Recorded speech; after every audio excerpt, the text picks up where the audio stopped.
Saluton mes poissons morts. Et quand bien même vous êtes mort, ça va quand même mieux que Gustave, puisque lui, il vient d'avoir un accident il y a quelques jours et là, il est dans le coma.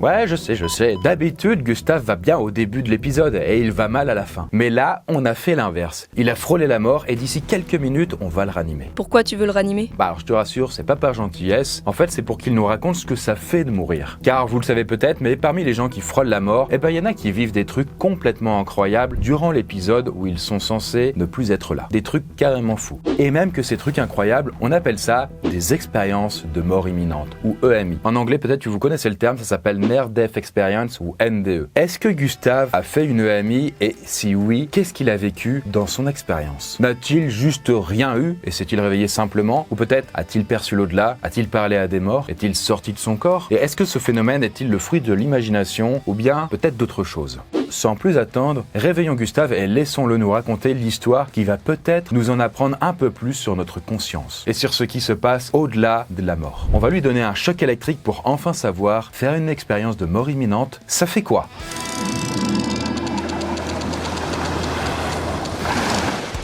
Voilà, Gustave est rétabli depuis maintenant 2 semaines et je pense qu'il est en état de nous raconter ce qu'il a vécu. Hey, Gustave, déjà est-ce que ça va? Yes, ok. Du coup, ouais, je voulais savoir, en fait, qu'est-ce que ça fait de frôler la mort? Parce que je te le dis quand même, hein, ton cœur s'est arrêté de battre pendant plusieurs minutes. Voilà, tu sais, t'as eu un accident, grosse catastrophe. Là, c'était pas notre faute en plus, vraiment, on y est pour rien, quoi.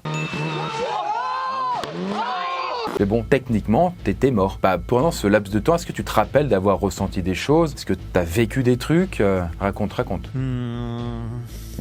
Ok. Bon, bah du coup, chou blanc, quoi. À plus. Bon, bah, il a pas fait de EMI. En vrai, je crois qu'il y a une boulette. En fait, je pense qu'il n'ose simplement pas dire les choses. Et en fait, pour vous dire, il y a plein de gens qui en vivent et qui mettent longtemps à les raconter. Parce que ils ont peur de passer pour des fous. Et en même temps, ouais, tu m'étonnes. En fait, c'est pas facile d'aller voir son médecin en lui disant que t'as vécu un truc paranormal. Un truc que t'es pas censé avoir puisque t'es censé être mort. D'ailleurs, il y a déjà eu des malades qu'on a failli envoyer en psychiatrie à cause de ça. Déjà, je suis tombée sur un médecin qui, alors, n'y croyait pas du tout, qui n'avait jamais entendu parler de ces choses-là. En fait, ces choses-là, pour lui, c'était des choses que les gens inventaient quand ils avaient des problèmes de folie. En fait, bon, faut quand même le dire, c'est jamais agréable de se sentir traité de fou. Du coup, je sais que c'est inhabituel, mais je vais quand même me montrer bienveillant vis-à-vis de Gustave. Du coup, mon bonhomme, n'hésite pas à me dire s'il y a quelque chose qui te revient. Parce que selon des études, il y aurait 4% des gens qui ont ou qui auront des sensations très étranges au moment de leur mort. Donc Gustave, si c'est ton cas, personne te jugera. Voilà, je te laisse vraiment réfléchir. Several days later. Bon, ok, ça y est, Gustave a retrouvé la mémoire. Ou en tout cas, je sais pas, d'une façon ou d'une autre, on a réussi à le convaincre de parler. Et là, il se rappelle de chaque détail de sa mort. Et je peux vous dire que ce qu'il a vécu ressemble très clairement à une NDE, quoi. Mais très complète. NDE, Near Death Experience, je rappelle. Do you speak English? Yes. Et là, j'espère que vous êtes prêts à voyager parce que je vais vous raconter ça comme il l'a vécu. C'est-à-dire étape par étape. Bien, tout commence alors que Gustave roule tranquillement sur une route. Bon voilà, c'est un petit peu flou sur les conditions de l'accident, mais en gros, il aurait fait des tonneaux, et puis il aurait fini écrasé complètement par terre.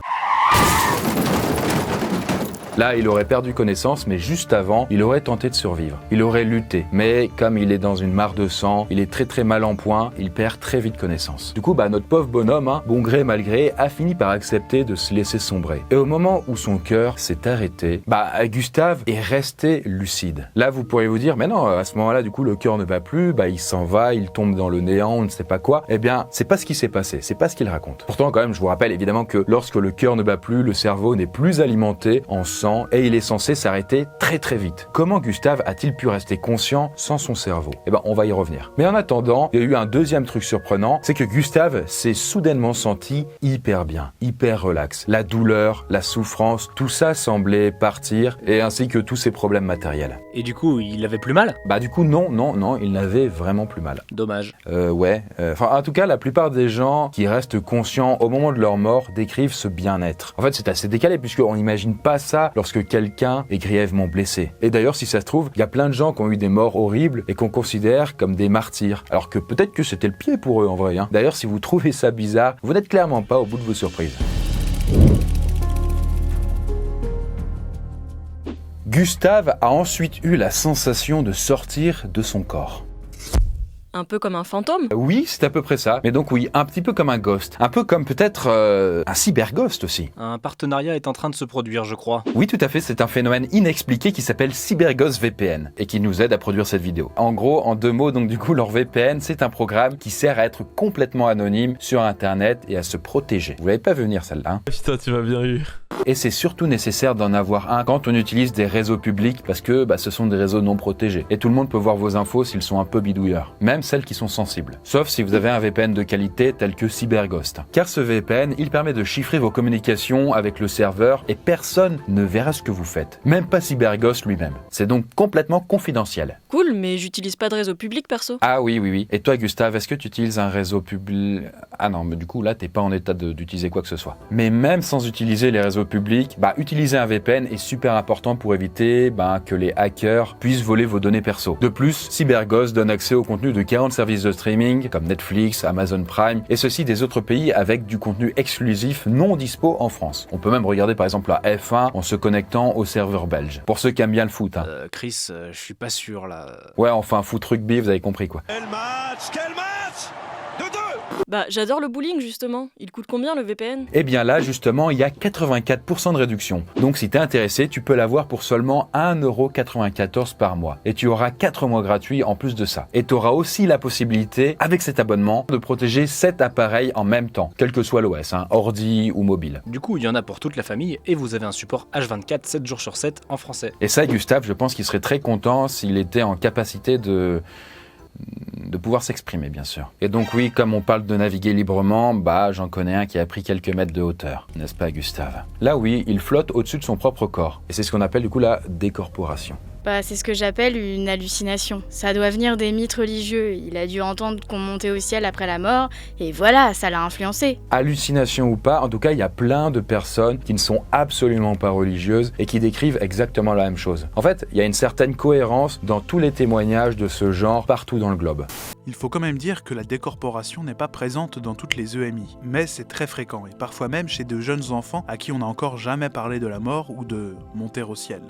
Donc on peut quand même se demander pourquoi il y a tant de gens qui vivent ça sans s'être passé le mot. Par ailleurs, Gustave a eu à ce moment-là l'impression d'être dans une très grande lucidité, dans une conscience exacerbée en fait, comme si le réalisme était encore plus poussé. À ce moment-là, du coup, Gustave se voit en fait de haut et il voit son corps étendu au sol. Et d'ailleurs, il voit au bout d'un moment les pompiers qui viennent et qui lui font un massage cardiaque. Et quand on le demande à Gustave, il a vraiment pas l'impression que lui c'est une hallucination. D'ailleurs, petit détail intéressant, mais Gustave à ce moment-là ne décrit pas être avec sa vue simplement humaine, mais voir tout autour de lui, comme si c'était une sorte de sphère qui avait des yeux de tous les côtés d'une certaine manière, vous voyez. Très particulier à décrire évidemment. En plus de ça, quand il a vu les pompiers, il a entendu non pas leur voix mais leurs pensées directement. D'accord, ouais. Même si tout ça a l'air hyper intéressant, ok, ce serait quand même bien d'avoir des preuves en fait que cette décorporation, on va dire, est réelle. Et du coup, pour récolter cette preuve, il y a déjà eu 6 études qui ont été faites. En fait, pour vous dire, le protocole consistait à chaque fois à placer une image en hauteur dans des services de réanimation. Donc du coup, vous l'avez compris, des images qu'on ne peut pas voir du sol. En fait, il faut carrément flotter dans la pièce pour savoir ce qu'il y a sur l'image. Ou avoir un escabeau. Enfin, en tout cas, en général, les patients en réanimation n'en ont pas. D'ailleurs, ils n'ont pas forcément la capacité d'y grimper sur un escabeau. Et du coup, là-dedans, le but de l'expérience était de voir si quelqu'un allait décrire une des images après une décorporation. Du coup, voilà, résultat, en fait, malheureusement, personne n'en a été encore capable à ce jour. En tout cas, dans ce protocole strict, du coup, pour le vérifier.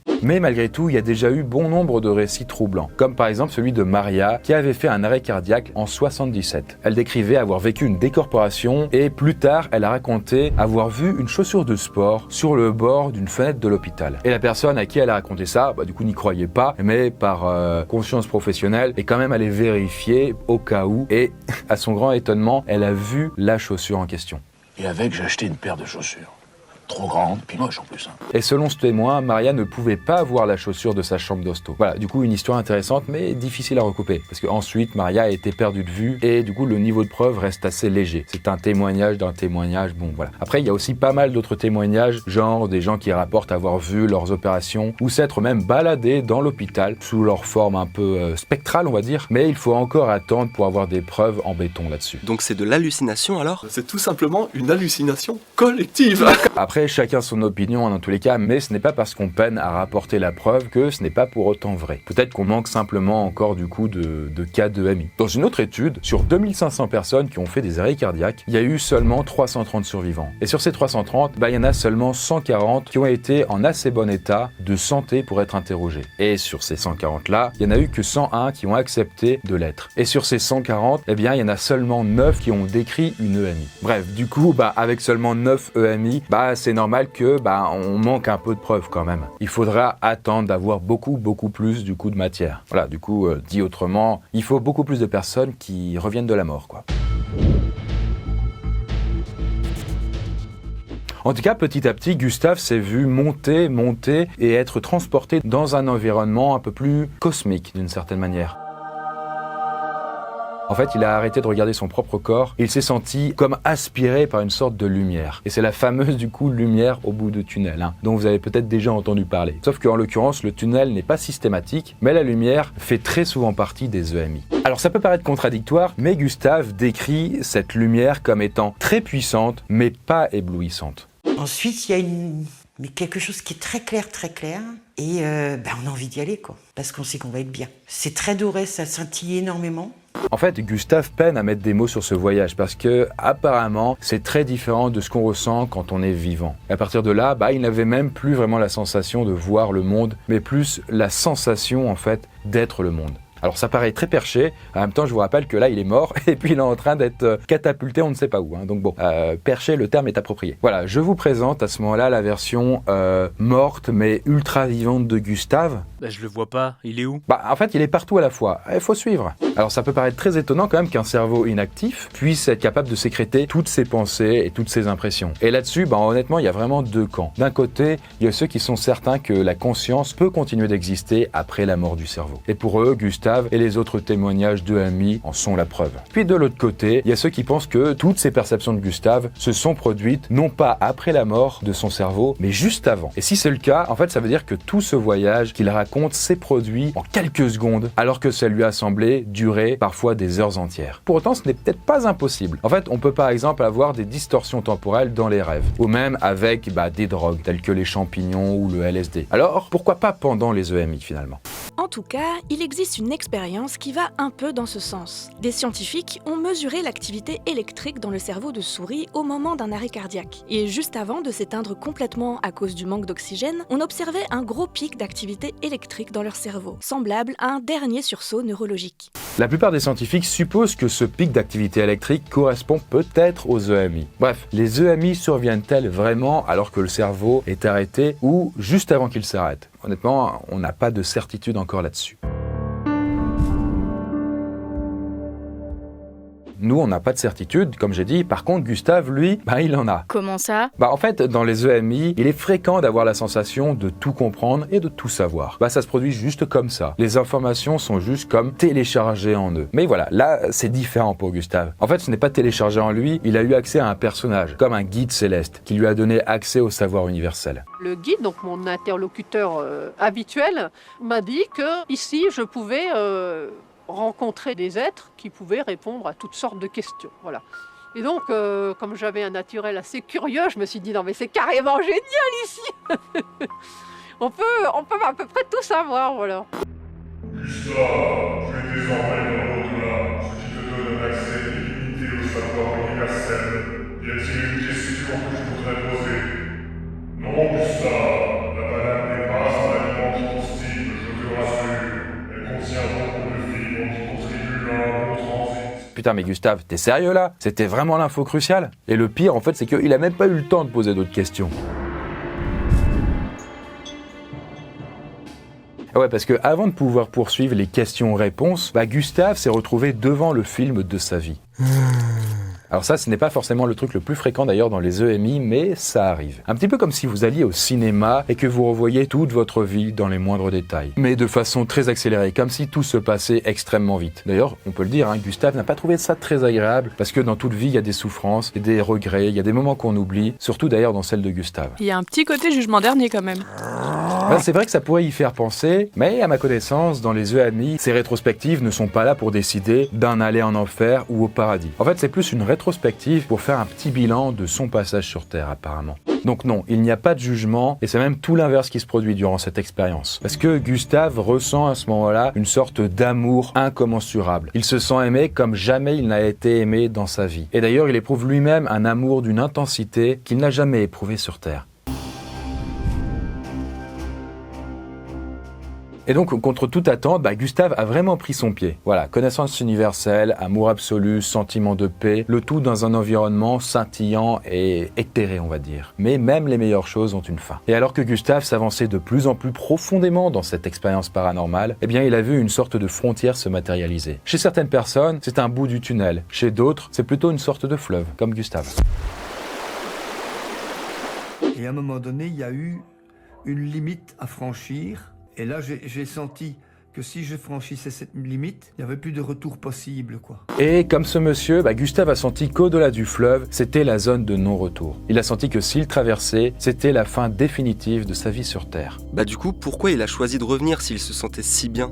Justement, en fait, il n'a pas choisi. Comme dans la plupart des récits d'EMI, les gens veulent rester là où ils sont. Ils sont bien, ils sont tellement mieux que dans leur vie matérielle. Mais à ce moment-là, ils se sentent comme tirés par les pieds et forcés de réintégrer leur corps physique. C'est parfois l'énergie d'un proche qui nous retient et qui nous pousse à revenir sur Terre. Si on a de la famille, des enfants, des amis, tout ce qui peut nous connecter à ici-bas. Et d'ailleurs, c'est le cas de Gustave, parce que durant son EMI, il dit qu'il a eu l'occasion de voir sa grand-mère décédée. C'est elle qui lui a dit de retourner sur Terre, puisqu'il lui restait encore du travail à faire, notamment dans une université. Mais je n'en dis pas plus. Ah ouais, c'est quand même vachement mystique. Oui, clairement. Et c'est d'ailleurs pour ça que les gens, une fois qu'ils reviennent, ont peur de passer pour des fous s'ils le racontent. Mais on a promis qu'on ne jugerait pas Gustave. Alors je sais que c'est pas dans nos habitudes, mais essayons de rester tolérants. En tout cas, c'est là que Gustave a été comme aspiré dans son corps physique, évidemment, j'entends. Il a trouvé ça très désagréable.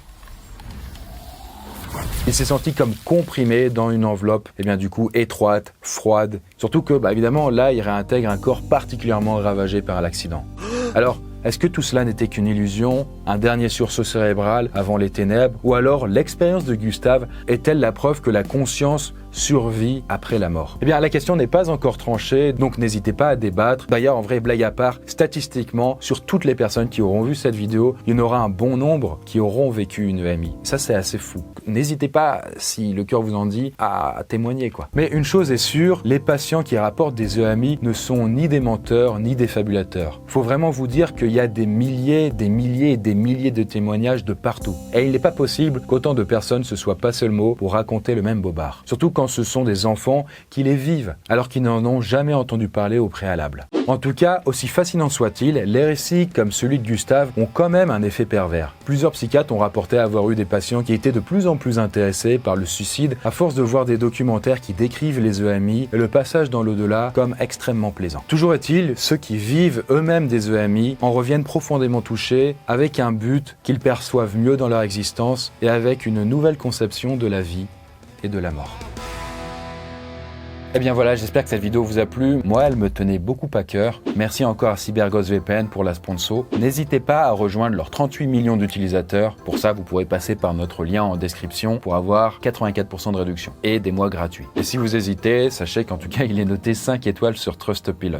Sur ce, moi je vous dis à la prochaine vidéo.